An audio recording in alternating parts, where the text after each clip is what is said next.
एक नया पेज बनाते हैं जिसका नाम टेक्स्ट डॉक्यूमेंट पहले क्रिएट करेंगे, जिसका नाम हम रख देते हैं second.html।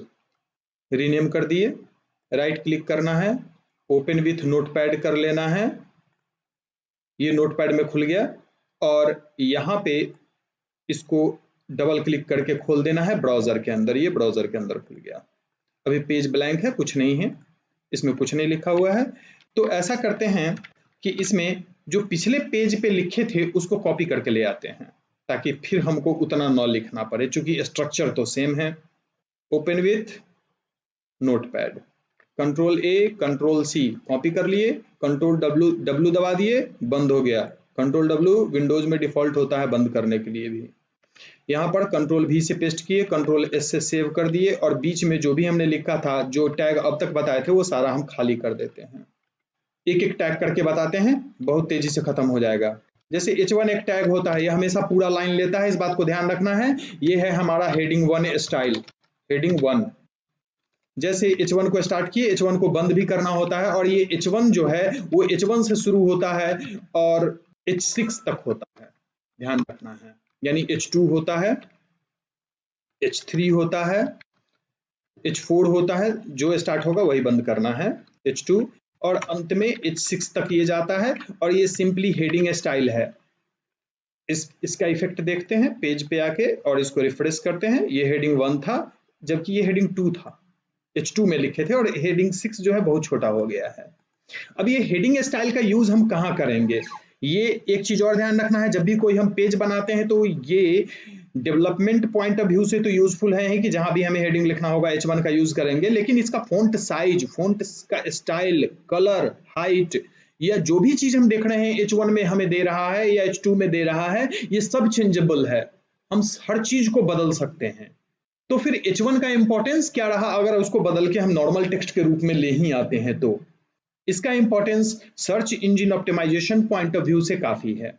जब भी हम कोई पेज डेवलप करते हैं तो हमने पहले कहा था कि उस पेज पे हर पेज का अपना एक रिलेटेड टाइटल होना चाहिए, टाइटल जो कि ऊपर टाइटल बार में दिखेगा, और अभी हम टाइटल टैग के अंदर लिखे थे। ये टाइटल हमेशा पेज कंटेंट के रिलेटिव होना चाहिए, नंबर 1। नंबर 2 है कि जब भी हम पेज पे नीचे डिस्क्रिप्शन लिखना शुरू करते हैं तो निश्चित रूप से एक मेरा मेन हेडिंग होता है जिसको हम H1 में रखेंगे, उसके अंदर कोई सब हेडिंग है तो उसको H2 में रखेंगे, उसके अंदर कोई सब हेडिंग है तो उसको H3 में रखेंगे। ये बेस्ट प्रैक्टिस है। कोई भी पेज अगर हम डेवलप कर रहे हैं, regardless of its font, it's size, its colour, वो सब हम डेकोरेट करेंगे। कैसे करेंगे वो फिर हम बाद में बताएंगे, लेकिन search engine optimisation point of view से हेडिंग टैग पेज पे होना चाहिए, और मोस्ट अगर बेहतर हो कि वो टाइटल टैग को मैच कर रहा हो। ये search engine point of view से जरूरी है। सिंपल। तो H1 टैग का importance search engine point of view से भी है, और जब भी हम कोई कंटेंट डेवलप करते हैं तो उस कंटेंट का अपना हेडिंग होता है, कुछ सब हेडिंग होता है, कुछ पैराग्राफ टेक्स्ट होता है, उसमें हो सकता है वहां कोई लिंक वगैरह हो। ये सारी चीजें कॉमन है जो कि होती हैं। तो H1 टैग H1 से शुरू होता है और H6 तक जाता है। अगर पैराग्राफ की बात करें तो P से शुरू करते हैं और P पे बंद करते हैं। ये पैराग्राफ टैग है। यहाँ पैराग्राफ लिखने से क्या फायदा हुआ, एक चीज देखते हैं। यहाँ पर लिखते हैं दिस इज फर्स्ट पैराग्राफ, एक P हमने लिया। अब दूसरा पैराग्राफ शुरू करते हैं। ये रहा दूसरा पैराग्राफ, हम अलाइन करके लिख रहे हैं। ये रहा तीसरा paragraph, this is first paragraph, this is second paragraph, this is third paragraph. 3 paragraph हमने यहाँ पे लिया है।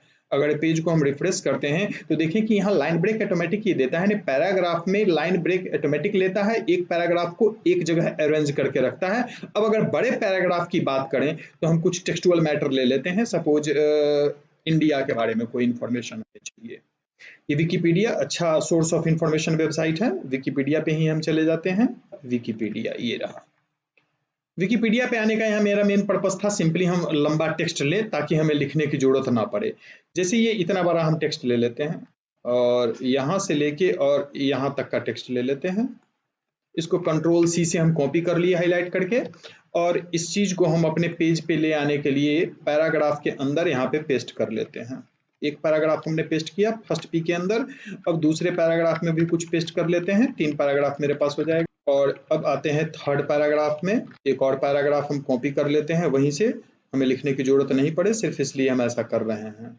यहाँ तक है, कॉपी कर लेते हैं और वापस आके हम अपने डॉक्यूमेंट में यहाँ पेस्ट कर लेते हैं। 3 पैराग्राफ हमने ले लिया, इस पेज को बंद कर देते हैं और हम सेव कर चुके हैं, सिंपली रिफ्रेश करते हैं। अब ये 3 पैराग्राफ दिख रहा है, यानी कि अब अगर इसको हम छोटा करें, यहाँ पर क्लिक करते हैं, ये छोटा हुआ, तो जैसे जैसे ये छोटा होगा ऑटोमेटिक ये रैप कर रहा है, दिख रहा है, एज पर विंडो साइज ऑटोमेटिक ये रैप करता है, यानी ये रिस्पॉन्सिव है। इस बात को ध्यान रखना है कि पैराग्राफ बाय डिफॉल्ट रिस्पॉन्सिव होता है। एक और टूल्स के बारे में बताते हैं यहाँ पे, आगे टैग के बारे में जानने से पहले।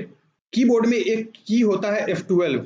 F12 से मोजिला क्रोम में डेवलपर कंसोल खुलता है। ये नीचे एक अलग से विंडो खुल गया, F12 दोबारा दबा देंगे बंद हो जाएगा, फिर दबाते हैं ये खुल जाता है। इस कंसोल के बारे में इंफॉर्मेशन फिर हम देंगे, लेकिन फिलहाल अभी हम इतना बता दें कि यहाँ पे एक सिंबल होता है टगल डिवाइस टूलबार। इस पर अगर हम क्लिक करें तो ये मोबाइल व्यू दिया, मोबाइल पे ये कैसा दिखेगा हमारा पेज, यानी कंप्यूटर पे ही हम ये देख सकते हैं कि हमारा पेज अगर मोबाइल पे खुलेगा तो कैसा दिखेगा। ये सामने जो डिस्प्ले है वो iPhone X का है, हम चाहें तो चेंज कर सकते हैं। हम गैलेक्सी S5 पे देखना चाहते हैं इसका व्यू कैसा होगा। ये 60% व्यू है, इसको हम 100% में कन्वर्ट कर लेते हैं, ये 100%, ये इस तरीके से दिखेगा। और हम यहाँ पर ऐसे स्क्रॉल भी कर सकते हैं पेज को पकड़ के, जैसे जनरली टैप करके मोबाइल में हम स्क्रॉल करते हैं, ठीक है। तो मोबाइल व्यू भी हम यहाँ से चेक कर सकते हैं। फिर वापस इस पे क्लिक कर दें तो ये डेस्कटॉप व्यू में आ गया। तो डेस्कटॉप व्यू और मोबाइल व्यू दोनों हम अपने कंप्यूटर पे ही चेक कर सकते हैं। ये डेवलपर टूल की खासियत है, F12 की इसके लिए यूज होता है। इसको हम यहाँ से बंद कर देते हैं। यहाँ और भी चीजें हैं, कंसोल के बारे में बाद में बताएंगे। अभी एलिमेंट की बात करें तो हम एलिमेंट इंस्पेक्ट कर सकते हैं। अगर हमें कुछ प्रॉब्लम हो रही है, पेज पे कोई चीज हम लिखे हैं जो डेकोरेट किए हैं उसके बियॉन्ड आ रहा है, तो हम देखना चाहते हैं ये गलती कहाँ पे है, तो हम H1 पे अगर यहाँ पे रखते हैं तो H1 का डिस्प्ले कहाँ आ रहा है, दिख रहा है। H2 का डिस्प्ले कहाँ आ रहा है, दिख रहा है। एक चीज और दिख रहा है कि H1 में ऊपर भी कुछ स्पेस ऑटोमेटिक लिए हुए हैं, नीचे भी कुछ स्पेस ऑटोमेटिक लिए हुए हैं, और कुल मिलाकर कहें तो ये डिस्प्ले का विड्थ जो है 1503.2 और हाइट जो है 27.2 पिक्सल है। वहां पर हाइट और विड्थ भी लिखता है। उसी तरह H3 का हम देखना चाहें ये कितना लिया है, पैराग्राफ का देखना चाहें ये कहाँ है, ये कहाँ है, तो हम इस पर माउस ओवर करके उसको डिबगिंग कर सकते हैं। यानी डेवलपमेंट पॉइंट ऑफ व्यू से इस डेवलपर टूल का यूज होता है। नेटवर्क टैब है, ये बताता है किस सोर्स से नेटवर्क आ रहा है। अभी नेटवर्क सोर्स ब्लैंक है। अगर F5 की हम एक बार कीबोर्ड से दबा कर रिफ्रेश करें तो दिखा रहा है second.html ई ड्राइव के अंदर माई फोल्डर के अंदर से second.html खुला हुआ है। स्टेटस फिनिश हो चुका है। टाइप हमारा डॉक्यूमेंट है। इनिशिएटर इसमें कुछ नहीं है, भी अदर दिया हुआ है। साइज जो है 3.7 KB का है और टाइम 2 ms लगा है, यानी 2 मिलीसेकेंड। मिलीसेकेंड मतलब 1000 पार्ट ऑफ द सेकेंड। इस पेज को प्रिपेयर करने में इस ब्राउजर को 2 मिलीसेकेंड का समय लगा है। अगर हम सोर्स की बात करें तो वही चीजें दिखेंगी जो वहां देखे थे। तो यहाँ सोर्स में कुछ नहीं है। अभी नेटवर्क की बात हम बता चुके हैं। सिक्योरिटी, लाइट हाउस, इन सब के बारे में बाद में बताएंगे।